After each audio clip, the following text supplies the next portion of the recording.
The forests around the Great Lakes are never far from water. In this moist part of North America, some forests grow on low, waterlogged land, and many trees grow right along rivers, lakes, and wetlands. For ash trees, it was nearly a perfect home.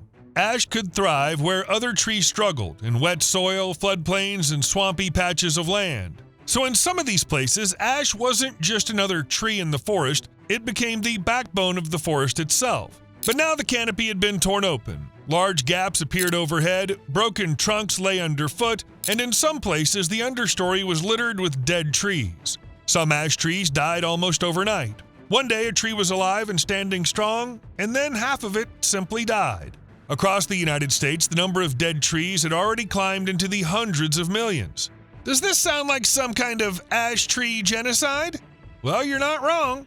These trees provided shade, held the soil together, and supported entire ecosystems, and once they began to disappear, the whole landscape started to unravel.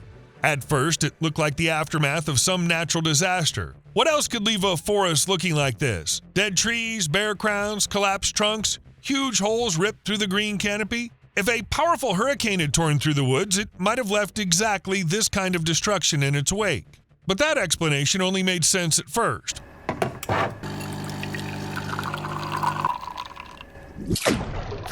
A hurricane hits hard and fast. It rips trees out by the roots, snaps trunks in half, and leaves behind a mess of branches, splinters, and fallen timber. But many of the ash trees had died standing. For a while, they remained upright in the forest like dry, dead skeletons. Only later did they begin to crack, break apart, and collapse to the ground. Delayed action hurricanes aren't really a thing, so could it have been drought? That had happened before. A long-term lack of water really could kill forests across vast areas. Trees would weaken, shed their leaves, dry out, and over time, entire sections of forest could turn into dead zones. But drought has one important characteristic. It doesn't choose its victims that carefully. When there isn't enough water, all the trees in the area suffer. Here, though, perfectly healthy trees could be standing right next to dead ash trees. So it wasn't just the weather that left disease. And this theory sounded genuinely plausible. History has plenty of examples of fungi, bacteria, and other pathogens wiping out millions of trees. A forest can die slowly, and that matched what people were seeing. But diseases usually leave clues behind. Spots on the bark, cankers, strange growths, rot, fungal bodies. In other words, plenty of things you can point to. Yet when researchers began examining the dead ash trees closely, they found something else entirely. Not spots, not rot, but tiny little holes in the bark. Holes like these. Sometimes there was just one, sometimes there were several clustered together. One forester later remembered very clearly the day he and his colleagues first walked up to one of those dead ash trees and decided to take a closer look. The tree was already lifeless. In places, the bark had started to peel away, and you could hook your fingers under it and pull it off in chunks. And underneath that loose bark, they found tunnels. Long, deep grooves ran across the outer layer of the wood. They twisted, curved, doubled back, and formed a strange S-shaped pattern. My first suspect would have been a deranged woodpecker with a passion for artistic carving. You can probably see why I never went into police work. At first, it might not have seemed like such a big deal. Okay, so something had carved a few tunnels under the bark. Unpleasant, sure, but the tree was huge and solid. Could a handful of tiny channels really kill it? As it turned out, yes, they could. Because those tunnels ran through the exact part of the tree where its internal transport system was supposed to be working. Through those tissues, water and minerals moved upward from the roots to the branches, while the nutrients the tree produced in its leaves traveled back down toward the roots. Now imagine that on all the busiest streets in your city, crews suddenly started, replacing pipes or repaving the road. Everything would grind to a halt. In other words, the tree's roots were still doing their job. They were still pulling water from the soil and drawing in minerals as if the tree were carrying on as usual. But the flow to the upper parts was getting weaker. The upper branches were the first to feel the shortage, and little by little they began to die back. That's how ash trees ended up dying from the top down. But the problem didn't stop at the crown. Once part of the foliage died, the tree entered the second stage of decline. Leaves weren't just decoration, they were tiny factories using photosynthesis to produce sugar. And those factories fed the rest of the tree. The fewer leaves that remained, the weaker photosynthesis became. The tree produced less energy, the roots received less nourishment, and they, too, began to die. Sometimes an ash tree could survive for a while on its old reserves, but by then its fate was already sealed. And environmentalists weren't the only ones horrified by what was happening. The timber industry was watching it unfold with pretty much the same dreadful look on its face, because ash wasn't just some random tree growing on the side of the road, it was valuable hardwood, and people had been using it for ages in all kinds of products. Furniture, sporting goods, paper, and a whole bunch of things most people would never connect to one specific tree. Every year, the industry processed more than 100 million board feet of ash lumber, and the value of those products was over $25 billion.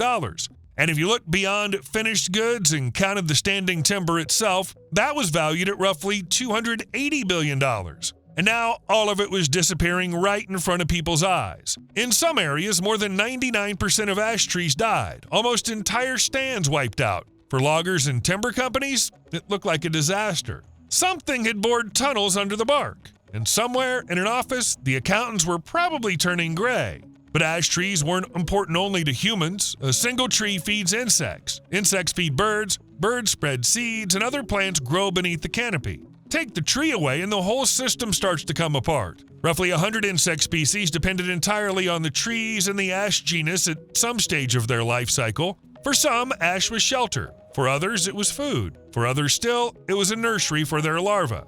So when the ash trees died, those insects vanished with them. And then, of course, the effects reached the birds. But it didn't stop there. The ash trees died, their crowns disappeared, more sunlight started pouring through from above, and new plants quickly began growing in the newly opened space. Sounds like a good thing, right? Yeah, not exactly. The first plants to move in usually weren't native species, but fast-growing invasives. They took advantage of the gaps in the canopy, claimed the space, and changed the entire forest understory. To someone passing by, it might have looked like normal greenery. Something's growing, so the forest must be recovering. But for animals, it had already become a very different forest. That new vegetation held fewer of the familiar insects that birds relied on for food. And when invasive plants did produce fruit, it was often less nutritious than the fruit of native species. For birds, that was a serious problem, especially before fall migration, when they needed to build up energy fast. So the birds left without properly fueling up, burned through their last reserves along the way, and died during migration. And then the problem came out of the forest and moved into places where people couldn't ignore it anymore: residential neighborhoods. A scene of the Ents advancing on Isengard would fit perfectly here. Well, just picture it. Cities used to love ash trees. They planted them everywhere, along streets, beside homes, around parking lots, and next to sidewalks, because they were beautiful, sturdy trees that provided great shade. In some Midwestern towns, ash trees made up 20 to 40% of all planted trees. In other words, they were just a normal part of the everyday landscape. And then all those trees started dying. Cities had no choice but to cut them down on a massive scale. Crews rolled through streets, suburbs, and neighborhoods, removing dead and dying ash trees one by one, leaving behind nothing but sad little stumps. Because once an ash tree died, it became a hazard. It could split apart, crash onto a sidewalk, fall into the road, crush a car, damage a house, or take down power lines. And the longer a dead tree was left standing, the more dangerous it became.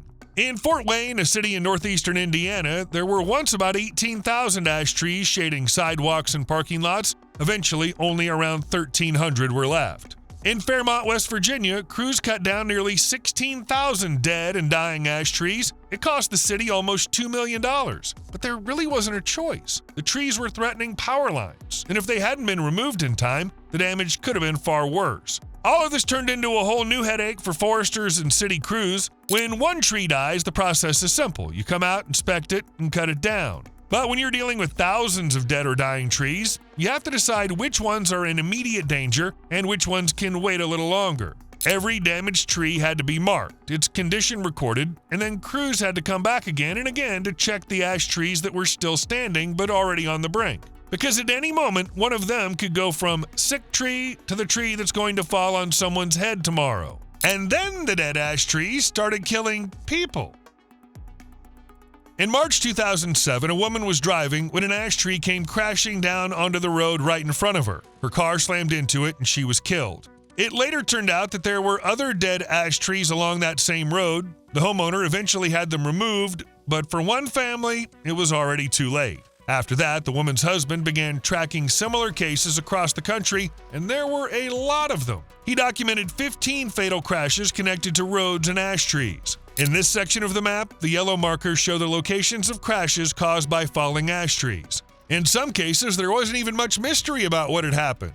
You could simply open the area on Google Maps, and there were dry, dead trees standing right along the roadside. Each one was a death trap, just waiting for the wrong moment. And the deaths were only the most horrific part of the statistics. There were also injuries, wrecked cars, smashed fences, downed power lines, damaged homes, and countless cases where a tree didn't fall on a person, but on their property. And every time it was the same pattern. First, the ash tree died standing up, then it became dry and brittle, and then, sooner or later, it fell somewhere. But even after the trees were cut down, the story still wasn't over. You'd think that once the tree was cut down, the danger was gone. But then came the next question. What do you actually do with thousands of dry trunks? Turned out there simply wasn't a good option. They could burn the wood, but that created a whole new problem, smoke and air pollution, so that was out. They could haul the wood to a landfill, but there were so many dead ash trees that they took up an enormous amount of space, and once the wood started decomposing without oxygen, it released methane, a powerful greenhouse gas. Not exactly ideal either. In other words, even after it died, the ash tree kept creating problems.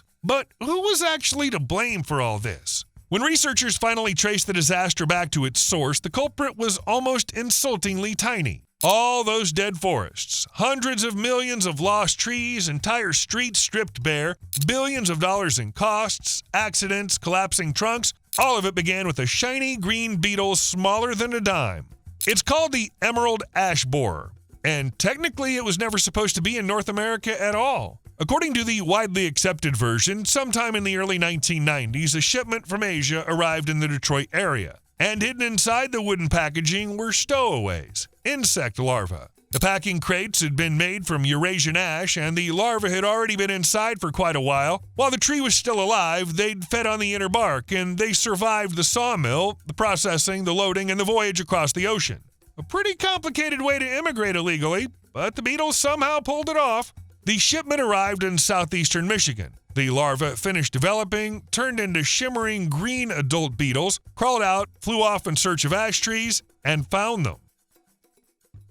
That's how the quarantine began. In 2003, a federal quarantine was imposed in 13 counties in Michigan. At first, it looked like a local measure. You couldn't just load up timber and haul it wherever you wanted. Trucks were inspected, infested shipments were seized and sent back into the quarantine zone for disposal, and people who tried to move wood out faced hefty fines. So if the beetle lives in the wood, all you have to do is stop the wood from moving, and everything will be fine, right? Nope. The quarantine kept spreading farther until it covered more than a quarter of the continental United States. People simply couldn't keep up with the beetles. They were always one step behind, drawing new boundaries after the infestation had already moved on. At the same time, they tried to protect the trees with chemicals. Since the beginning of the invasion, insecticide research had come a long way, and in some cases, treating an ash tree became cheaper than cutting it down. In Kansas City, for example, crews treated the roots of about 12,000 city trees. Each tree cost around $80 to treat, and the protection could last up to 3 years.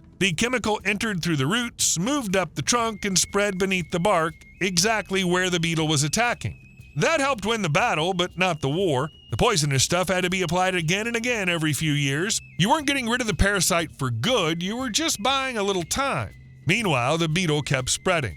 From Michigan, it flew into new areas and also hitchhiked with firewood, timber, and nursery stock, and people simply couldn't keep up. Female emerald ash borers can fly up to about 12 miles a day for 6 weeks after mating, and an infestation usually isn't noticed until 3 to 5 years after the beetle has already taken over a new area. In other words, by the time people saw the first dead treetops and tiny holes in the bark, the beetle had long since settled in, multiplied, and moved on. By 2016, the emerald ash borer had spread across much of eastern and midwestern North America. Eventually, it was found in 35 U.S. states and 5 Canadian provinces. The quarantines, inspections, fines, and insecticides weren't pointless. These measures saved individual trees, slowed the disaster, and gave cities and foresters more time. But they couldn't stop the beetle. It killed one tree after another by simply laying its eggs in the bark. Once the larvae hatched, they burrowed into the tree and settled right beneath the bark, in the thin living layers that carry water, nutrients, and energy through the tree.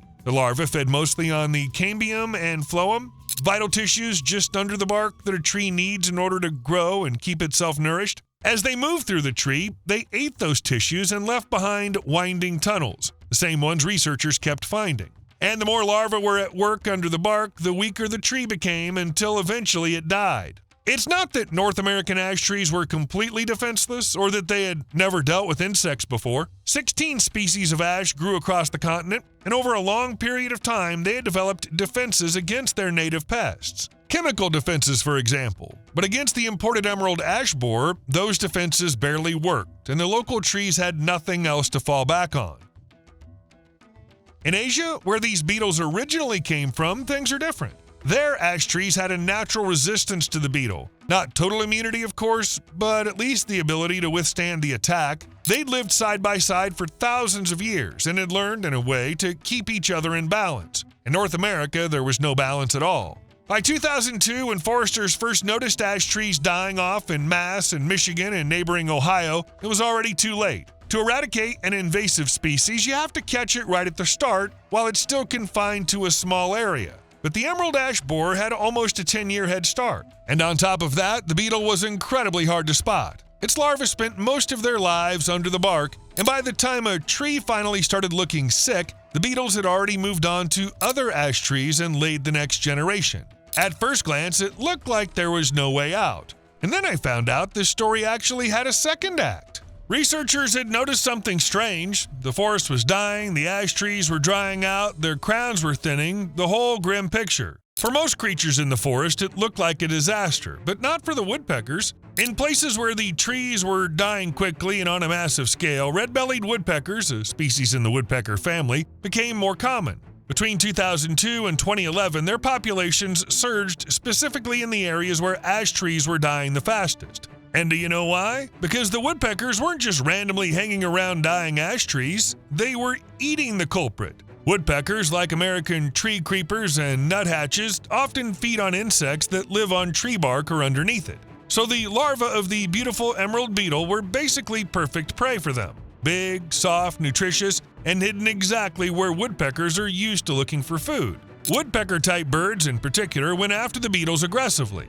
Nature literally built them for this. So yeah, not exactly shocking. Of course, it was already too late for the trees. If an ash tree were heavily infested, a woodpecker couldn't bring it back to life. But the birds still seriously reduced the pest population, usually wiping out about 40% of the beetles in an infested area. And for the woodpeckers themselves, this was almost the perfect situation. Every dying ash tree turned into a giant bird feeder packed with food. They didn't have to search for prey for long or waste extra energy. All they had to do was fly over to the next tree and start hammering away at the bark again.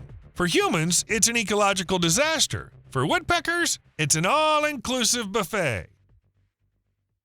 But if woodpeckers were already better than humans at finding the larvae, if they were flying to infested trees on their own and destroying a major share of the beetles, then wouldn't it make sense to somehow support them? Yeah, like that was ever gonna happen. People set up quarantines, inspected timber, injected trees with insecticides, cut down dead ash trees, and calculated the damage. Meanwhile, the woodpeckers just kept doing their job for a thank you and some tasty beetles. But in theory, you could have built an entire biocontrol program around that. Not by importing a new predator, not by releasing yet another unknown creature into the forest, but by working with the animals that were already there and already eating the beetle. Woodpeckers. Foresters could have started by identifying areas where the emerald ash borer was only beginning to spread. In those places, they could have made conditions as favorable as possible for woodpeckers, leaving some old dead trees standing so the birds could make nesting cavities, putting up special nest boxes and setting out feeders in winter when natural food became harder to find.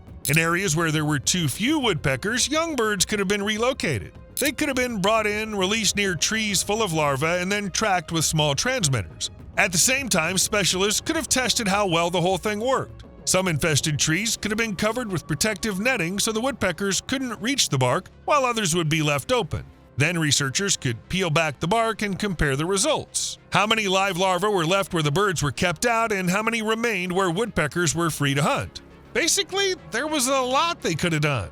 Over a few years, entire zones could have been created where woodpecker populations were actively supported. A kind of forest patrol, you know? But there was one crucial catch: woodpeckers were already living in these forests. They were already eating the larvae, finding infested trees and helping keep the beetle population down. And still, it wasn't enough to stop the invasion completely.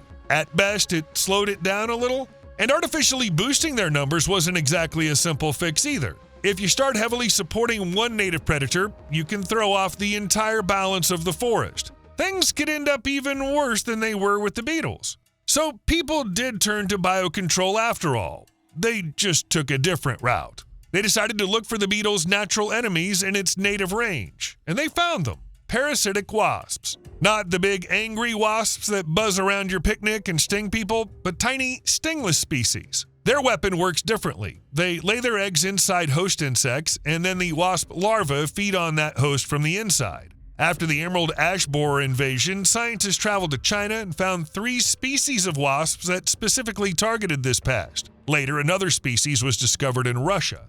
I wonder if they held, interviews. So tell us, how many beetles can you stab in a single workday?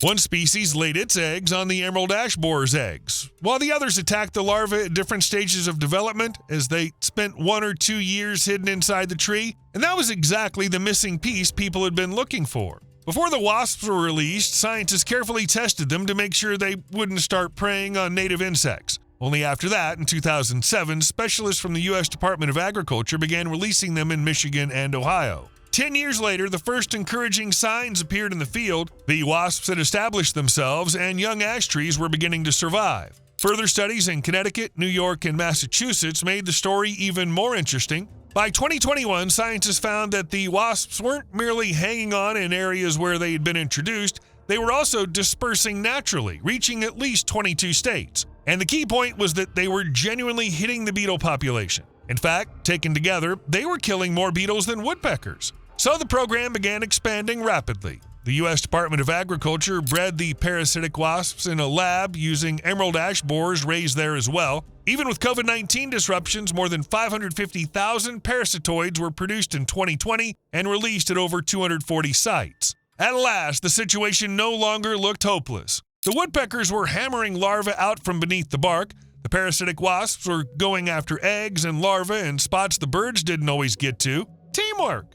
In Michigan and across the Northeast, researchers even saw something especially promising. On some young ash trees, they couldn't find a single late-stage larva of the destructive beetle. Of course, dead trees didn't come back to life, old forests didn't recover in a single season, and the beetle didn't disappear completely, but it looks like ash trees may still have a chance. You owe me a like.